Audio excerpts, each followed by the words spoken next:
Hi hello నేను మీ మాధవీలత. ఇళ్లకు దూరమని నగరాలకు దూరమని భావించి మీరు భూమిని కొనడాన్ని అలక్ష్యం చేయకండి. అలా ఒకప్పుడు డబ్బులు ఉండి కొనలేకపోయామని బాధపడే వారి జాబితాలో మీరు ఉండవద్దు.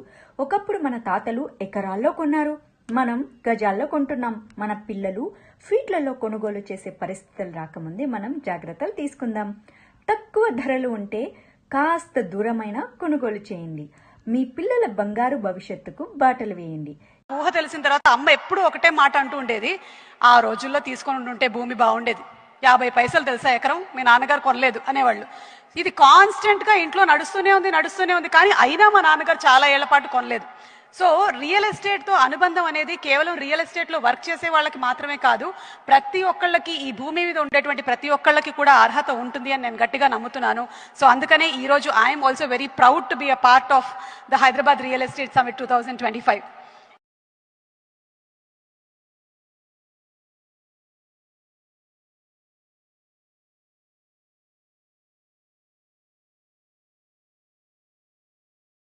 DTCP and RERA approve projects లో వీళ్ళు చాలా ఫెసిలిటీస్ ఇస్తున్నారు. వీళ్ళ దగ్గర బెనిఫిట్స్ ఏంటి అని అంటే, వీళ్ళు మనకి ఒక మంచి క్లబ్ హౌస్, ఎన్నో పార్క్స్ అండ్ వాలీబాల్, క్రికెట్ ఇవి అన్ని ఆడుకోవడానికి ఉన్న ఫెసిలిటీస్ కూడా అన్ని ప్రొవైడ్ చేస్తున్నారు. అండ్ మీరు అసలు టెన్షన్ పడద్దు, ఎందుకంటే చిన్న పిల్లల నుంచి పెద్దవాళ్ళు అందరు ఎంటర్టైన్ అయ్యేలాగా ఇందులో ఆల్ టైప్స్ ఆఫ్ అమ్యూనిటీస్ మీకు ప్రొవైడ్ చేస్తున్నారు. సిపిఐ కాకుండా ఇంకా ఎక్స్ట్రాగా వీరు ఏమి